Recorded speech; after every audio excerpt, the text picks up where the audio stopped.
Moneybags over here. Bro, We're gonna call that's the title of the episode. Moneybags. Money Moneybags. bags? Okay, are we recording? Of course we are. Okay, so there's a lot of problems that people have in life that create insecurities. One of them is the idea of who you actually are versus who you think you are. So your narrative self. Okay. So who you think you actually are in the eyes of other people versus who, like Hector, yourself as a third party. So you're saying you mean how people see themselves versus how other people see them. Yes, Yeah, but okay. also there's an aspect of making certain things that you're known for in your head that aren't actually real. For example, there's tons of guys that went to jiu-jitsu 3 times and now they're fucking talking about it like they're like a black belt. Yeah. Or with any other subject matter. That's called cognitive dissonance. Sure. You might have heard that before. We've heard that before. Yeah, that's what it is. But it's interesting because this idea of your narrative self creates a lot of insecurities, especially in men, because men have this ego that women don't have, I believe. Yeah, no, I agree with that. And it's interesting because if you ask a very smart person, they're very humble about what they think people think of them. Mm-hmm. But if you ask somebody who's borderline retarded, they're gonna say something along the lines of, "I'm the man, I'm the shit," blah blah blah. Yeah. Now there is a kind of a black hole there because when people make it like, multi-million-dollar, incomes, then even the smart ones have that idea of, "I'm the best." Yeah, sure. Blah blah blah blah blah. It's better for marketing. Like if you're in the social media outlets, but just as a person, like if I want to be friends with somebody, I don't want somebody, that's out of touch with who they actually are in the face of other people. Okay. Have you come across something like this? Yeah, all the time. With people? All the time. And do you associate with them more or less when you see that they're not in line with who they think they are? Less, obviously. I mean, it's not. It comes back to being genuine, and that doesn't mean being genuine doesn't mean that I agree with who you are or what you're about. Yeah. Right? Because I could hate your guts, but I'd be like, yeah, you know what? It's consistent with how he presents himself is consistent with what he says he is versus how I see him, and so it's like regardless of how I feel about that person, the fact that he's consistent and genuine is like that's good enough for me. Yeah, versus like them not being that way, and let's say somebody is trying to impress me or trying to come off a certain way, or even like in a group setting. Yeah. And I'm like, yeah, I don't like this person. Not because I don't like what they're about, but like I can tell that this isn't them kind of thing. So yeah, I see it all the time. I see a lot of disassociation with women and how they think other people think of them. For example, I work in a very shallow space where, in the last 10 years, I've worked at clubs and nightlife a lot more than most people. So I come across this a lot. And, all the like Instagram baddies and shit like that in the lower mainland, like you come across these people. And the number one thing that I noticed that, all these viral like masculine videos kind of outlines as well is like, if you ask a girl, like last night I asked 3 girls. I just kind of did like a social experiment because it was so dead. Yeah. And 2 coworkers and 1 Korean chick. And I was like, what do you think you can improve on? And This is such, I just want to tell people, this is such I don't say fucked up, but this is a fucking funny ass question to ask somebody at, what was this, 1 in the morning? 11:30 till 2 in the morning. Let's say 1:30 in the morning on a Friday night at a nightclub. Imagine getting that question. But like, you're fucking like 5 drinks in at a minimum, and then you get this question. But Hector, I'm the type of guy, like, when we did like interviews with people, Yeah. I have a certain comfort with like being able to approach most people. And that's why I can pull these questions out of I my ass don't in the mean morning. from you. No. What I mean is like, imagine I'm trying to just imagine random that person. receiving that Yeah, question. They're like, because some of these people you can imagine that probably wouldn't be able to give you a straight answer sober. You know what I mean? Like they Oh, yeah, these are they not got questions. nothing going. Exactly. Like Yeah. there's not much up. There's all of a sudden they're like, wait, what the fuck? Yeah. That's hilarious. I like that. So the one that was baseline was the one that was an immigrant. More baseline at least. That, yep. And I can. I think see it's that. because we went into depth, and she said my dad used to shit on me.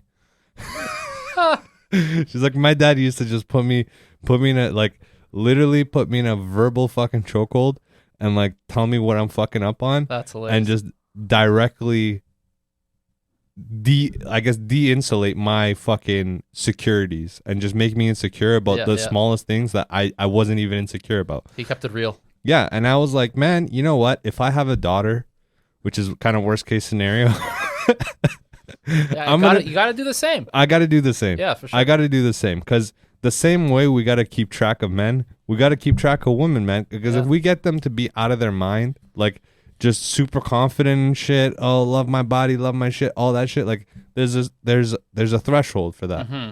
Once you get past that, you're delusional. Yeah. And that will actually create havoc in the world, because you will think you're better than you are, and then you'll miss the chances of getting with men that actually appreciate you in the prime time of your life. Yeah. And then you're too old and you think you're too good at that point, because you have this dissociation for years, and you've never changed it. Mm-hmm. And then you get to like And 33. it's never been addressed either. It's never been addressed, because the culture is the problem. The culture tells you that if you're fat, you're beautiful. If you're dumb, they don't understand you, blah, blah, blah. It's you against the world, all this shit. Mm-hmm. I think it started in the 90s, honestly. I believe it started in the 90s with the hip-hop movement, and it kind of went from there. That's an interesting take, because someone were to ask me, I would have said I started later. But why would you think that hip hop influenced that? Well, I think it was a lot of skill dissociates you from who you are, as far as attraction, who you are. Mm-hmm. So there was a lot of like females coming up in the early 90s that weren't like, for example, model figures, let's say. Sure. Right? But because they were rich and because they had fame, they were able to kind of announce whatever the fuck they wanted to say without getting touched or without getting, checked. You think it was the 90s? I think it was the early 90s, and then it kind of went downhill from there, man. And I think we kind of stopped around the 2000s kind of, and then we started picking back up in like 07, 08 after the crisis. I think it really picked up after that. And it doesn't help that you have fat dudes that are getting love, because women sit around and think, okay, because he's fat, then I can be fat, because he's a dude and he's fat and he's getting the hottest girls. But they don't understand that like he's the exception because he's famous. Like, for example, Fat Joe, Big Pun, Notorious, all these guys fat as fuck. They had mad girls around them. But that doesn't mean that every average girl around the neighborhood, because she's fat, she's going to get the same love as fucking Big Pun, Fat Joe, and Notorious B.I.G. Like, these guys are icons, bro. Like, Fat Joe can actually go down as one of the most, like, recognized faces for hip-hop. Yeah. Think about how long this motherfucker's been around. Mm-hmm, mm-hmm. He's had hits in the early 2000s. He's had hits in the early 90s. And he's had hits in the 2010s and 2020s. The reason that I say this is an interesting take is because the 90s were known as kind of the worst, not the worst, or best, however you want to describe it, when it comes to, if you follow modeling at all, like the trends and stuff. Yeah. 90s was almost peak of like the skinny age, where if you look at all the supermodels back then, this is like, you're talking about when, not Brooke Shields, whatever the fuck, Mariah Crawford was like peak, and like all these women. I don't think her name was Mariah Crawford.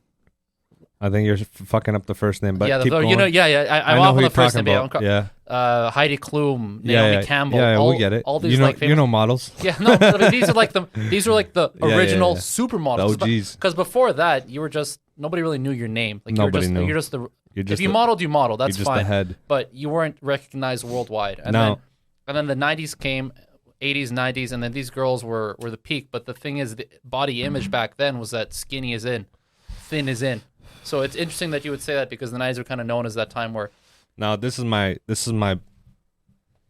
pushback against what you're saying right now. Okay, my pushback is. I just think it started later. That's all I'm saying. I'm not saying you're wrong, man. I'm saying that 100%. That was the peak for the models. But where the pushback comes in for the opposite side of that coin is because that was the peak, you're going to get the opposite side going strong. You have years and years and years of the general public seeing models get skinnier and skinnier and skinnier and have unobtainable bodies that people can't have. Yeah.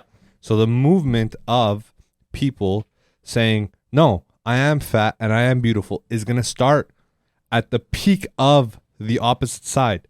So if you have models being the skinniest they were in 1990, let's say, that's when you're going to have the opposite side movement starting to like go strong. I don't think it's. I disagree with that. I think that happened a lot Agree later. to disagree, but Yeah.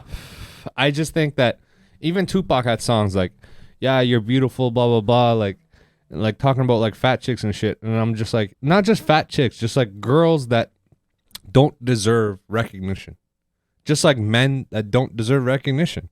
If you start idolizing, gangsters, you're going to get their fans that are failed humans because they're following that. Yeah. But they're not the 1 out of 10,000 that made it or 1 out of the 100,000 that made it.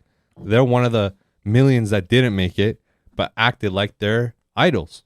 So you're going to get a lot of like broken, pretty much like a broken state of people where they don't actually understand what life's about. They don't understand what goals are about. They don't understand their baseline in life in comparison to other people. Comparison is bad, but you need to compare sometimes to just get a baseline of like, hey man, for my age group, how am I doing? Am I doing well? Am I not doing well? Well, if I'm not doing well, I got to start working to do well. And if you don't give a fuck, right? Let's say you don't care, right? Hector Zuniga, you don't give a fuck about being your best, being the smartest you can be, just being your overall best by the end of your life. You don't care about that. Then you can't complain about how you're not happy with your life. You can't do both, right? You can't have, in my language, there's an adage. You can't have khoda and khorma, right? Which means like you can't do your fast during Ramadan and still eat the desserts that you want to eat. Yeah. You have to do your fast to be religious, or if you don't want to be religious, eat your desserts. But you can't be both, right? You got to pick your path, right? And this generation is having a very, very hard time because for them, both paths are hard. Yeah. And they want an easy gray path. And there's no easy gray path. Like I'll tell you myself, that I've been looking for that gray path from from when I started doing dope to when I fucking came out of prison. I was looking for that path and it was nowhere to be found, man. I'm telling you right now. There's high and low. High and low. It's just like you pick your path. There's two paths, man. Really, there's two fucking paths. And it's very interesting because men usually, because of our nature of clowning each other within our group of friends to the point where, like, for example, us, we're not close like we were in Pornaholics, right? Those group of guys, we're not as close. Like, I completely dissociated with most, and most of them dissociated with me. And it's kind of like, yeah, we're friendly and stuff, but it's like very different. Yeah. But that's still healthier than having a bunch of friends praise you for something you don't deserve. Like, I'd rather have Vic and Emil not be as close to me, but be realistic with me. Then be like, Armand, you're the best in this. You're the best in this. You're going to make it. Blah, blah, blah, blah, blah. Yeah. Putting rainbows up my ass. And then in the long term, that fucks me because I have this ignorant idea of who the fuck I am and my fucking abilities. And if my friends aren't going to put me in my place, who will? Yeah. Because when Sonny was trying to lose weight, I'm like, bro, you're fat as shit, dude. Like, bro, my thighs are smaller than your ankles. There's something wrong here. Yeah. Right? And if I don't say that, right, it comes from a good place. Of course. It doesn't come from a place of, like, bullying him. But I think men generally, what do you think? Do you think men take it better than women? Well, I think Constructive criticism I is think what I'm what's talking about. Yeah, what's important is the approach, right? Because men are used to different styles of approach when it comes to that sort of thing than women are. Because we're Um, Men are used to that kind of approach because that's generally what they're used to in life. So how you play as a kid, how you interact with your friends is a lot harsher in general. So when it comes to people coming to you with constructive criticism or calling you out, you're going to be used to that. Like if someone raises, a good example is, just raising your voice with another guy sometimes. Like if you get excited or if you want to get a point across, you'll raise your voice. You know what I mean? Like you'll raise your voice a bit. We do. And most guys are used. Well, I'll just say most guys are. Yeah. To be safe. Most guys are used to that. Yeah. So they'll be like, okay, you know what, he's being passionate or whatever, and it's fine. But you take that approach with some women, I'll say most women, and you're not gonna have a good time because they're not used to getting that. But you know what's funny? They associate that with generally bad things, where it's like, you're in trouble, domestic, you're being whatever. punished, whatever. Whether it was your dad that yelled at you or your brothers that yelled at you or whatever, you don't see it as like a normal thing, because when you interact with other girls, other women, that's not how you're interacting, right? It's a different kind of conversation. Do you think this is common sense? What? This idea you just mentioned?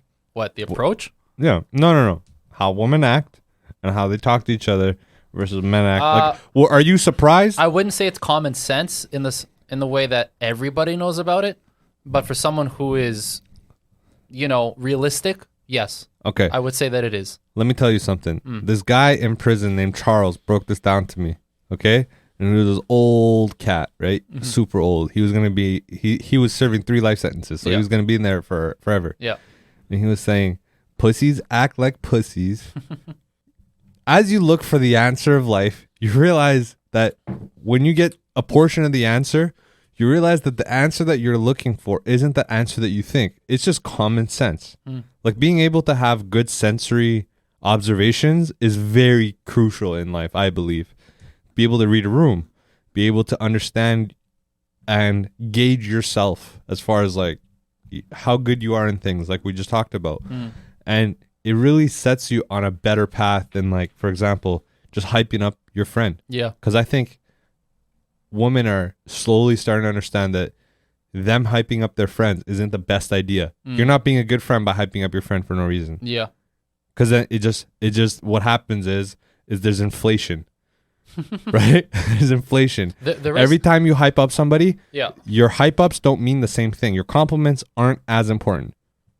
I think there's also something to be said about being able to analyze a situation rationally. And that's something that I think a lot of people have, but not all the time. And that goes along with... What do you think has that more, men or women? Oh, that's tough, man. I think that's more to do with your upbringing. Sure, but from honestly. Subjectively, from what you've come across, do you see men having that more? Men are stereotypically more rational. We'll say that. Why, Hector? Tell me why. Why do you think that men are more rational? What the fuck's my name? Like fucking Freud over here? No. But you're a smart guy. I think you'd know the answer to these. Maybe. I know my interpretations to this. Sure. But give me your interpretation. Well, that can't be wrong. May or may not. That can't be wrong. It's your interpretation. Yeah, sure, but it's completely subjective, right? That's what we're here for. So a research paper subjective. Shut the fuck up. What's the research paper should have some fucking should be evidence based. But anyways, what's the question? Why is that the thing? Why are men stereotypically known as more rational? Yep. I think a safe answer to that is,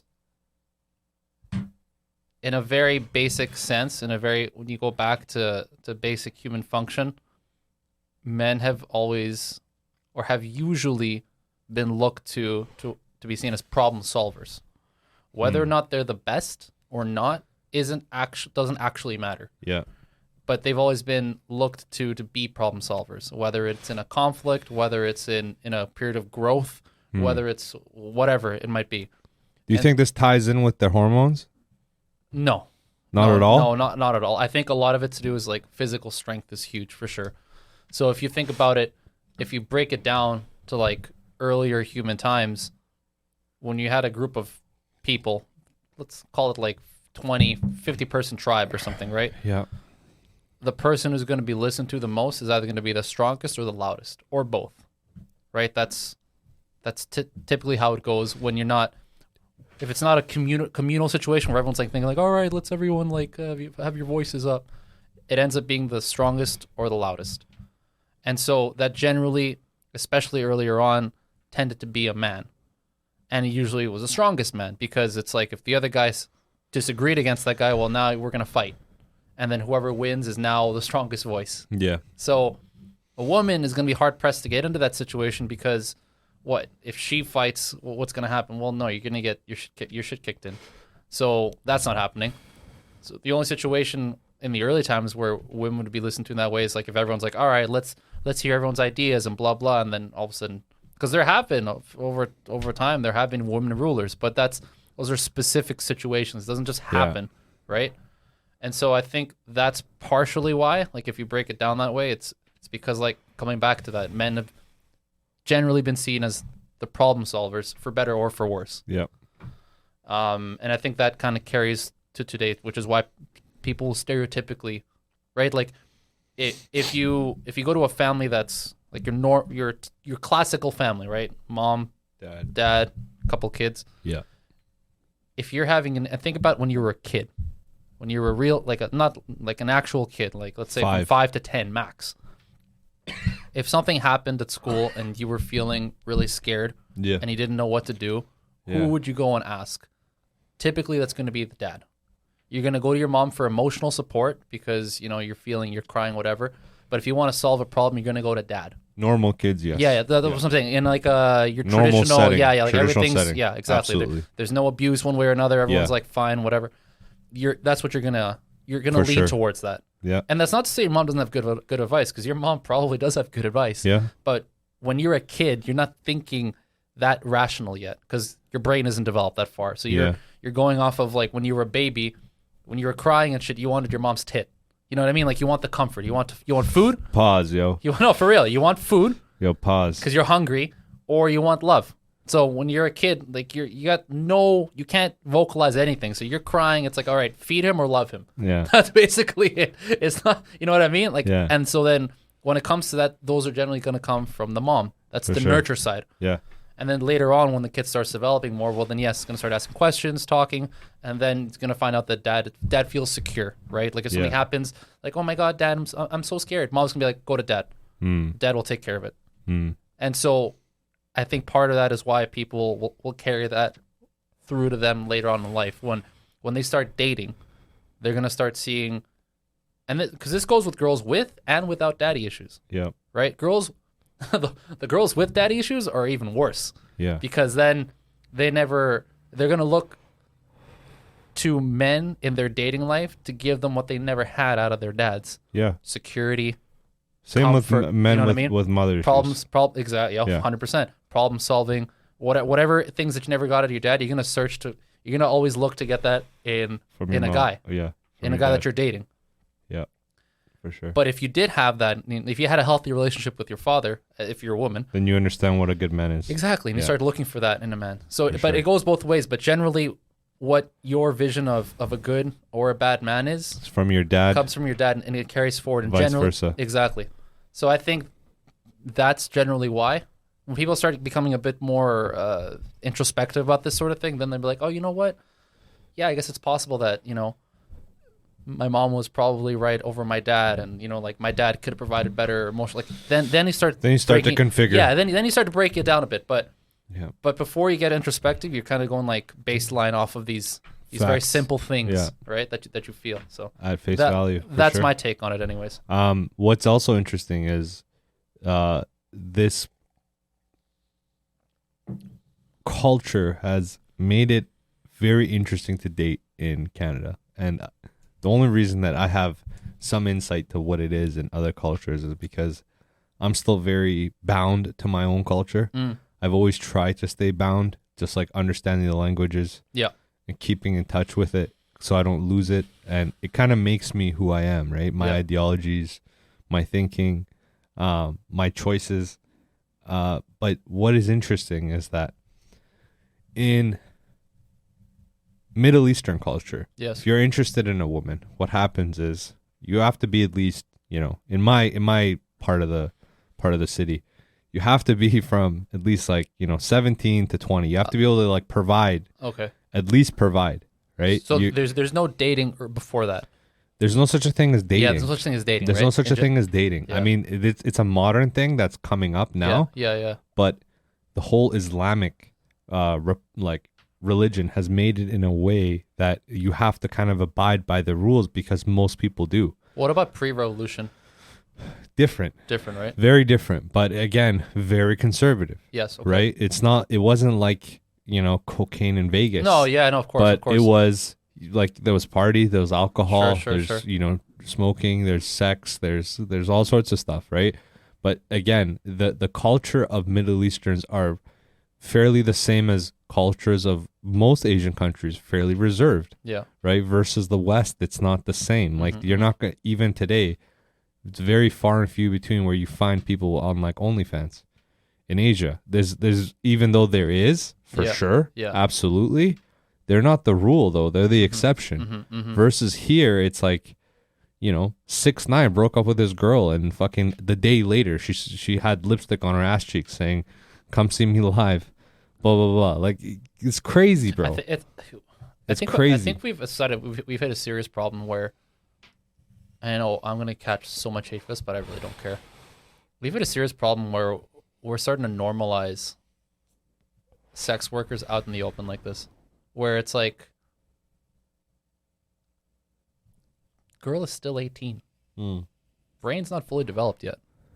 Some say their brain is if you take that route, your brain's never developed. Well, no, forgetting. Same with men that take drug dealing. Your brain's never developed. Forgetting that aspect of it, just the fact of going into that decision of whether or not you're going to do this, your brain has not developed, right? Like you're not. Absolutely right? not. And we're now normalizing this idea that, yeah, it's okay for you to literally sell anything about you. Yeah. Sexual acts, paraphernalia, sending used whatever. Yeah. People, and part of the normalization process of this is that because in America money is king because it's a capitalistic environment. It is here too in in Western culture, right? Yeah. Because it pays so well. Yeah. We're saying that it's fine. And I think we're gonna run into a situation. I don't know how long it's gonna take. It might be a few years, might be longer than that. But we're gonna look back on this and be like, maybe we went too far with this one. Yeah. So over there, if you're interested in a girl, right, you go talk to the dad, and dad he's in charge of vetting you to see if you're right for his daughter. Mm-hmm. You guys meet as a family group, and eventually you guys meet just you and her, right? Yeah. But let's say, for example, after these meetings, she goes to her dad and says, "Dad, he's not the one. He's not the one, but he's not just a good man. He's a bad man." Oh, okay. Right? Okay. Let's say, because most girls, let's be honest, even if they're whores, they just want a guy who's nice to them. Yes. Okay. Right? And treats them well. This is basic. Yeah. Right? Yeah. If you treat me well, you're gonna treat the kids well, or that's the Yeah. that's the biology behind it. But basically, what happens is because that they've only been seeing each other, the sacred portion of the girl and what she has to offer is still there. It's not taken away, right? Which is her virginity, right? Now, are these my ideologies? Not really, but am I close to that in comparison to this culture? Yeah. I believe that even if, let's say, virginity is not the ultimate goal to get from the opposite sex woman. Yeah. Okay. The idea that she can fall in love with 10 guys and not have baggage is insane. If you're thinking about investing into that stock, you wouldn't. That's a terrible. If you had a stock that dipped 100%, very strange analogy 10 here. times. I don't agree with this one. Hold on. I'm not following you down this analogy. Hold on.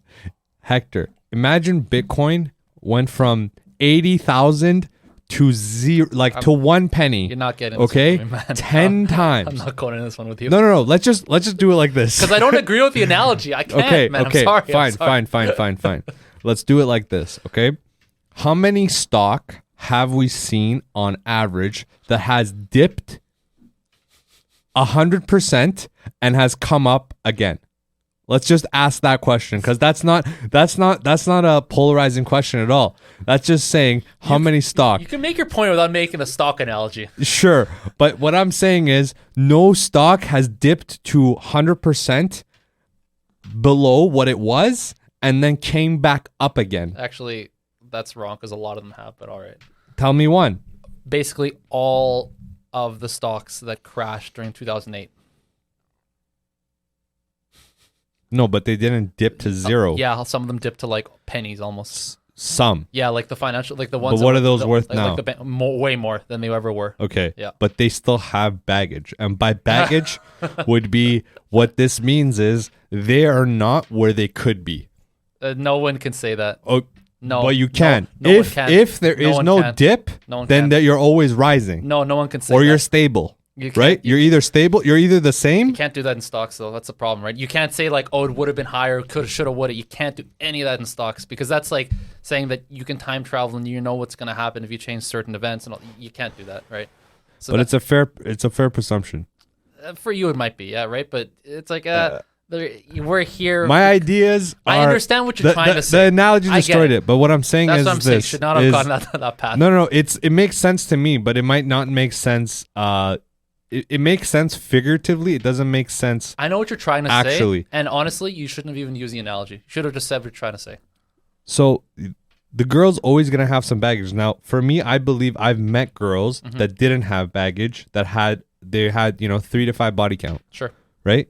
But I've never met girls that had like 25 body count, 30 body count, like local whore, right? Took away a basketball team, right? In the finals, and she's healthy minded. You just don't see that. Whereas in men, you do.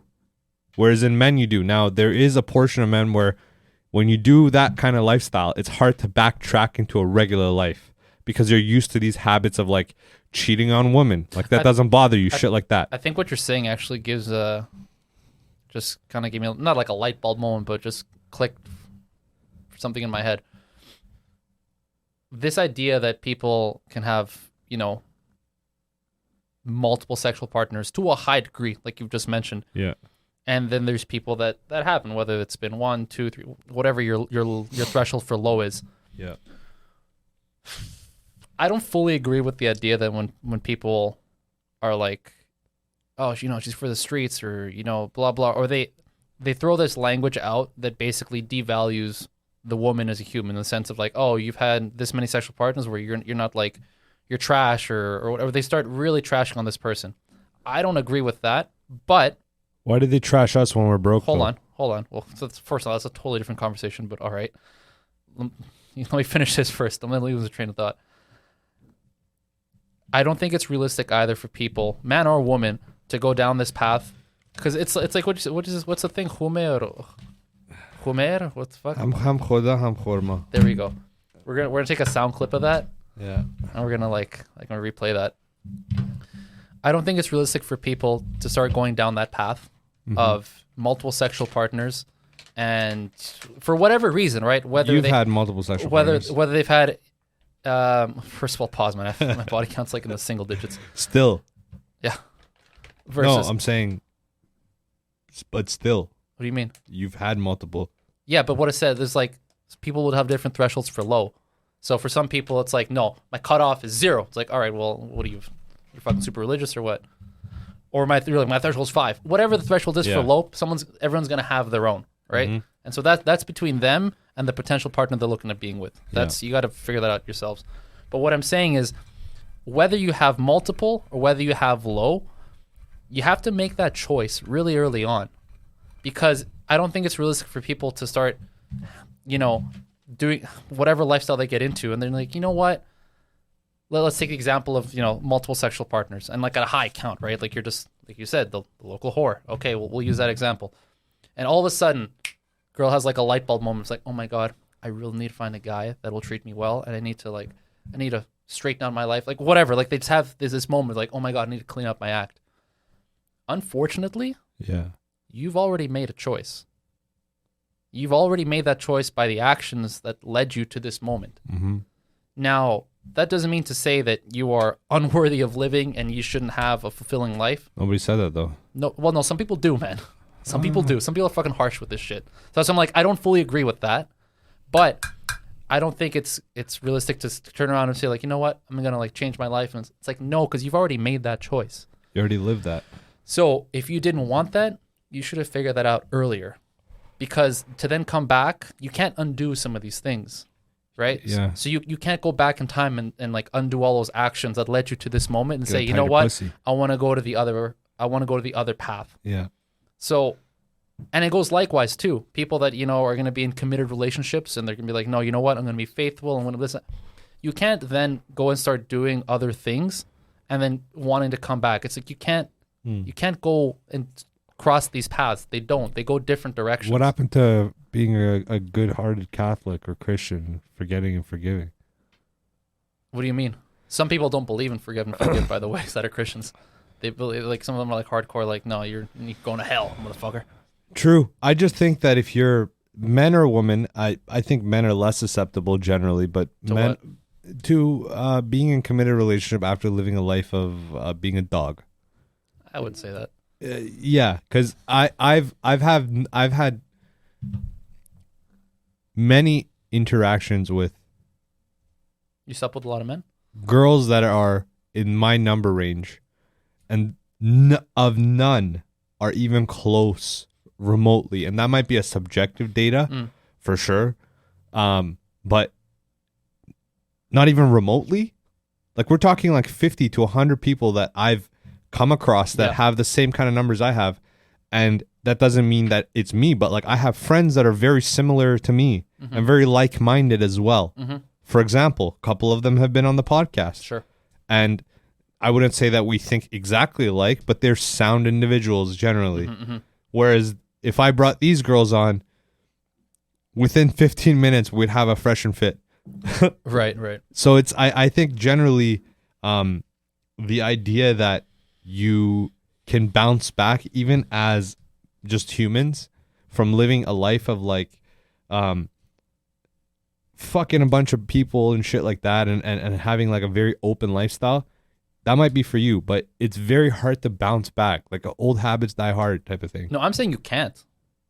Yeah. I said you can't. That's what I said. I know, but I'm saying generally you can't, especially in women. Some men can.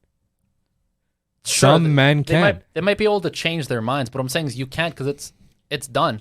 Like, your actions have already happened. You can't undo actions. No, you're not saying that's you're what I'm saying. undoing actions. What we're saying is that you can live that kind of life and then have a relationship that you die on. Oh, so You understand what I'm saying? Sure, yeah, but You might change your wording there then. no, I'm still in the same. It's like, yeah, you might try, but it's like it's over. Is what I'm saying. Like, it's done. No, You no, already but what if- had this okay. life? And I don't say you're tainted, but it's like you've already made these decisions. Sure. And to just wake up one day and say that you're not going to do that anymore and you're just going to live a totally different life. Yeah. You might try, you'll do it, but you're not really living the same life compared to somebody who's actually been living that life for X amount of years. Yeah, but that's not the you two are not the That's same. not the argument. That was my argument. That's Oh, what I was okay. talking about. Oh, okay. Yeah. Fair enough. Yeah. That's what I was saying. That's sound. I think, is it doable is my question. I think it's doable. Man, if I think people it's will hard. try, right? People will try. I think it's hard, but I think it's the same thing. Okay, let me put it to you this way. If I didn't believe in that, I wouldn't be doing my lifestyle. Do you understand that? Sure. Because you might be one of those sound individuals that has started that from the get-go, but I was a crook for many years. Sure, yeah, no. So it's like, for me to say that I don't believe in that would be like, what am I doing? It defeats my purpose. Do you understand? Not really. You can just keep living that life. Yeah, but that life is grim, right? That Yeah, life well, is grim. My friend, you should have chosen differently from the beginning. Look at this. Okay. Look at this pastor coming out. Jesus Christ, where are the little boys at?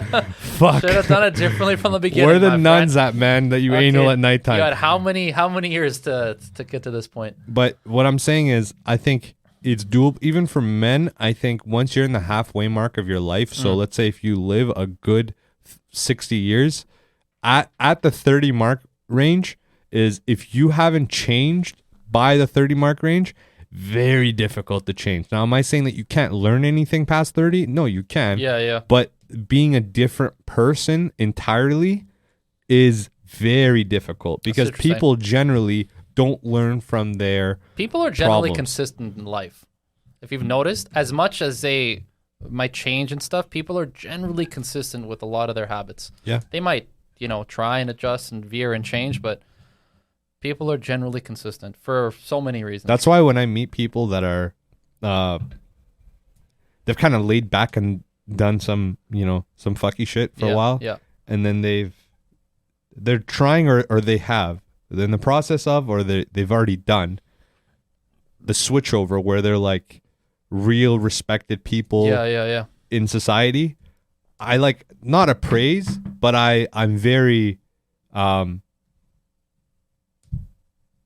respect them a lot because I'm like, man, if there's a definition for going against the grain, it's you. Yeah. Like it's you, man. Like you being an adult, you realize that time goes by faster because you're busier. Yeah. And you have less time to change. Mm-hmm. So it's like people always say, like every prof I come across at SFU, when they know I'm 28 and I'm in like second, third year courses, they're like, dude, good job, man. Yeah, like, yeah. I've even had like I've seen that too, and like because BCIT has a lot of that. Yeah. You know this, and you'll have people, especially like night classes, are especially where you see the most of this. And yeah, it's they generally get the most respect. Like I was like a 40-year-old dude who's doing like mech classes right now. You know what I mean? Okay, I'll tell you this. We have projects where we have to do certain, for example, I'll give you an example. We had like some JavaScript projects, so we had to do some animations on a website. It was some 3D designs, and it was like a video, and it's like you just have to like do a lot of JavaScript. And it was four of us, right? But you get singular marks because your code is coded. Yeah. So like my code is coded with my student number. Yeah. So he knows what I did versus what other people did. 3 other kids, okay? Relatively to how much work I did, I got way better marks than them because he was so much more lenient. Just based on the fact that I'm older, I have less time, so, good job. Yeah. Right? And good job for you for sticking that landing there. Oh, buddy. That was close. Oh, buddy. I was like falling back into space. Let's go with your topic. Twitter. Oh, buddy. Oh, buddy. Beautiful. Oh, buddy. I'm into it. You're into it? I'm into it. I got a lot to say. Before we get into that, I just want to say, hope you're proud of me. I had an edible last night. Oh, yeah? Fucked my shit up. Why did you have this edible? It was one of the ones you gave me, and it's been sitting for a while, and just timing worked out where I didn't have to get up super early, and I could just do it. Yeah. And so I just did it. Who did you do it with? What time is it right now? Right now it's right down 6:15. All right, we got to dip a Rui in 15. No, I know. Yeah, I got you. But anyways, hope you're proud of me. Yeah, I am. Thank you. For sure. Did you do it by yourself? Oh yeah. Yeah. So next week, along with that topic, we're gonna do DMT. Are you in or no? I'm not doing DMT. Okay. Fuck all that. I'll watch you guys do it. Well, no shit. But I am not doing that. That's what sheep do, bro. They watch as the lions take action. Sheep are the ones that do, motherfucker, without thinking. So what do you mean? One could argue that you're the sheep. Then what are you doing? Then who are you? You're the lion? I'm the hunter. Yeah, you're just watching. I'm just watching. You fucking pervert. Just watching from afar. Yeah, I'm like beating off in the background. Like the guy from Subway. Like, Jesus Christ, bro. Anyways, Twitter. Let's back on topic. That's worse than the sheep, bro. As you said, we got to get a cool 15 in here. All right. Twitter's been the big news in in the news. Hold on. Are you buying Twitter stock right now? Dude, okay. I don't know if you know this, but you can't buy Twitter stock anymore. It's a privately held company, right? Oh, yeah. So I don't know if you knew that. I didn't know that. I thought motherfuckers were just because I never buy into social media ever. There are some interesting things that happen. How this takeover for the people that are listening. If you don't know, if you've been living under a rock for the last 2 weeks, Elon Musk now owns Twitter by himself. Before it was a publicly held company. You could own some stock. In that sense, it was shared. Elon took it, made it private, bought it, so it's his. Now, there are a few interesting things that went into this when it happened. He initially tried to get into it back in April, and he did it in a way where he was like half in, half out. He bought controlling stake in Twitter because you can just buy, if you buy enough stock, you have a controlling stake, right? Yeah. But he decided he wanted to back out of this takeover, and then some shit happened that I haven't read up on yet. But then the SEC got involved, and they're like, "Listen, motherfucker, you can't try to buy a company and then back out, and then you can't fucking flip flop like that. You're gonna buy it, you're gonna fucking buy it. So we're forcing you to buy it. So there was some back and forth between Elon and the government. Eventually, Elon lost, and he was essentially forced to buy Twitter at a determined value of like $44 billion. Yeah. They're like, it's too late, motherfucker. You're in. You borrowed money against Tesla stock. You did all this shit. You've done too much. You got to buy it. Yeah. And this is the government, so he's like, all right, fuck it. I guess I'm buying it. So he's bought it, and a lot of things have happened since in the last 2 weeks. You know, stuff like as soon as he came in, he laid off half the staff. Just gave everybody severance packages. And of the people that were left, which is like 3,000 and something, he put kind of an ultimatum forward and said, everybody, please be advised, we're going to enter Twitter's 2.0 phase. Anybody who wants to stay. Anybody who doesn't, take a 3-month severance.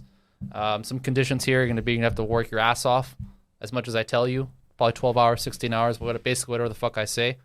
And we want all hands on deck. So anybody who's not into this, please take 3 months. Something like 80% of people took 3 months. So more than he expected. And then after that was done, and they gave people like 1 day to decide this, right? Of the people who were left, which the majority of these people were just like H-1B holders, like the visa guys. So if they lose their job, they got to go back to their country. So a lot of people were forced to essentially stay. Elon did a code review. He's like, everybody, we're going to have a meeting. Bring in your best code, whatever the fuck that's supposed to mean, right? Bring in your most, I think one of the words he said was salient. He said, bring in your most salient code. We're going to do a code review. Of the people who came in, more people were let go off of that code review. And now they're in a place where Elon's trimmed in his eyes the fat off of this company, and he's going to bring it into profitability, a new world. Well, the thing is now, as a private company, he doesn't have to disclose shit. So we'll never know if it's actually doing well or not. Yeah. Because he owns it by himself, unless he decides to fucking bring it back to the market. But other than that, anything that happens is basically like a black hole. You don't know. Yeah. What's interesting about this is many things. One, for me, is people are focusing on all the stuff that's happening with the employees, the layoffs. You hear about it everywhere. If you go to LinkedIn, everyone's talking about like, oh, I was laid off to Twitter, blah, blah, blah, 10-year employee, all this stuff. Fair enough. These are like real problems people are facing. But Elon's when he first got into it back even before April, his whole thing was that he wanted to make Twitter a haven for free speech again. Because he disagreed with, Twitter censoring people, canceling people, banning Trump, banning Kanye, banning anybody, really. He's like, nobody should be banned in a place where free speech is supposed to be something that's like an important pillar of this organization. Right. So that's why he supposedly got into it, not trimming doing all this profitability. That wasn't it. He was like, I want to make Twitter a better place for free speech. Everybody's forgotten about that because of all the shit that's happened, but that's why he bought it. Now, you want to get into some weird shit? What's up? So I started doing some digging. Do you know what Peter Thiel is? Peter Thiel? It's like the PayPal. Yeah. The original. This guy's got a lot of money as well. He's not obviously as rich as Elon, but he's a billionaire, and I think he's more liquid than Elon because he does a lot of investing. But that's just me saying it, so I don't really know. What is true is that he's involved in a lot of different projects everywhere. And one really interesting conspiracy hole I went down the other week is that Peter Thiel, who used to be part of the Stanford Business Review. What's the minute right now? You said conspiracy. We got to cut that out. Oh, shit. It's 48. Okay. Peter Thiel he went to Stanford. He's part of the Stanford Business Review, which is like or I don't know if it's a business, but like a paper in Stanford. Yeah. Okay. And people have tracked his involvement because he actually founded it and the subsequent presidents, and they're all part of the same group. And Elon is as well. And so what people have been saying is that Peter Thiel has actually been pushing Elon to do this. This is not Elon's idea. It's Peter Thiel's idea. For some purpose, people aren't really sure of yet. Whether it's to make Twitter push forward its propaganda, because Peter Thiel is a Donald Trump supporter. He's a conservative. He's all these things that some people agree with, some people don't, whatever. But that he's going to turn Twitter into a place that he can start pushing his ideas without people actually knowing that they're his ideas. Whether it's that or something else, people aren't sure. But that's kind of something Narrative. that's going. Yeah, that's Yeah. something that's going on there. Another really crazy thing that I found out about is that Elon Musk has been known as being super technical, right? He's like smart Sure. guy, went to school, did all Yeah. these things. At one point in time, Yeah. he was known as having a degree in economics, a degree in physics, and supposedly a PhD candidate for engineering at Stanford. It's possible that almost none of that is true and that he's been faking all of this. Why that matters? Some people might not actually give a shit. But Elon has always presented himself as a person who is technical, who's smart, who's supposed to bring us into this new age, bring us to Mars, do all these things, the Tesla. But he's always been known as like a hard worker and like he can code, he can do this, he can do everything. What do you mean it's not true?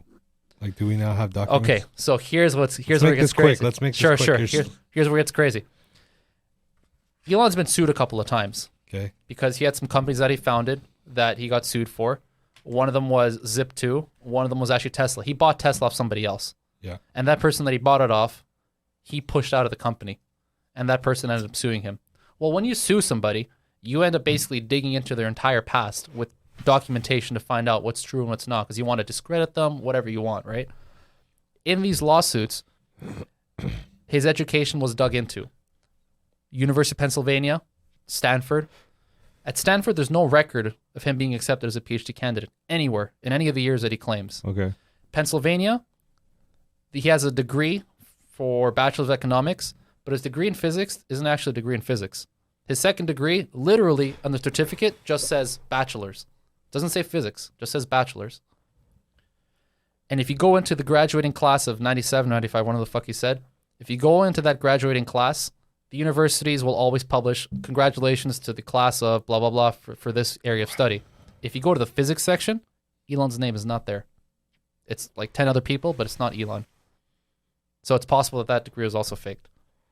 Okay. So How do you fake this? Do you just tell news outlets that I have these degrees and he's been on record saying that he has all of these things. He's talked multiple times about, back when I was accepted into Stanford for PhD. So right now you have 2 diplomas from BCIT. Mm-hmm. Can I dig that up? Of course. How? You can just go, you can even pretend you're a university and just ask for my records. Or if you're a journalist, you can go for it as well. Now, is there a possibility that these records were lost? Not in the digital age. But we're just believing a third party's, or are we believing court documents? Court documents. Okay, so these are proven facts. Yeah, and that's where it gets weird. It's like yes, but no. Because there is what the fuck's it called when you interview someone in a legal deposition? Yeah. There are deposition records of the lawyer and Elon going back and forth. Yeah. And the lawyer's got everything that I mentioned to you, right? He's like, what about this? And the way that Elon answers, he's deflecting as much as he can, right? Yeah. He doesn't want to outright say this or that because that could, they'll hold him to that. Yeah. But he doesn't come up with any good answers for why that second degree only says bachelor's and for the PhD thing as well. So it's some really weird shit. And for some people, who gives a shit, right? Whatever. It doesn't do anything for my life. But for other people, it could be a big deal because it's like, we're believing that this guy is some like savior of society. Again, I think there's an idea of being able to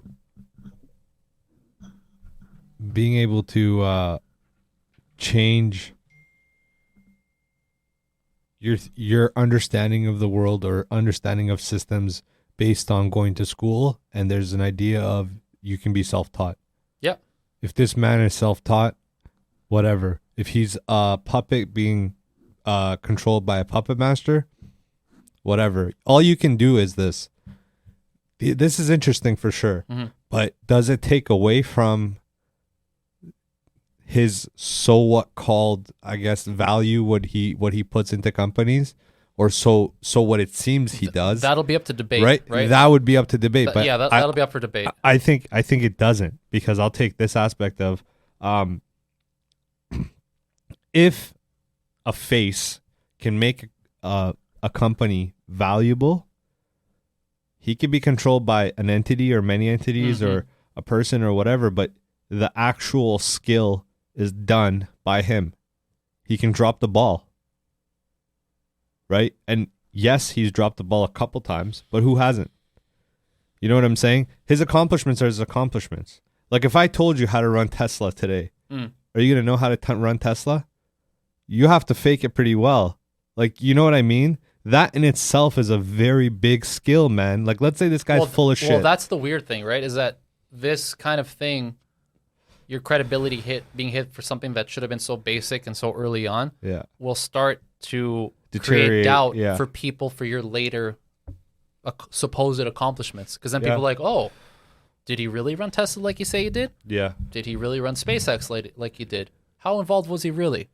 Yeah. Those questions will come up naturally for I don't people. think he was involved, though. I think most people didn't know this. Well, that's not what he says and projects, right? So his thing... So he's just like one of these rappers that talk shit and doesn't actually... Could be. So he's no different than a politician, a rapper, a celebrity. And that's the thing. He was Neil deGrasse Tyson. He was not... No, Neil deGrasse Tyson's legit a physicist. He's You know what I mean? He's an entertainer, though. No, but he's public facing.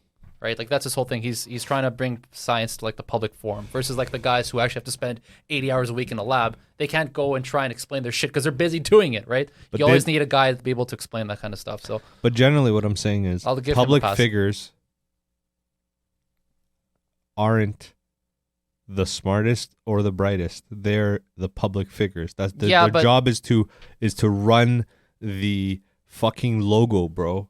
You're the face of the logo. Yeah, but depends. He could be like, you have to like be consistent with what you put out, right? So you should. Perfect world, yes, but you can't deny the success of the companies. You can't deny. Like for example, I'll give you an example, and I'll end my notion on this example.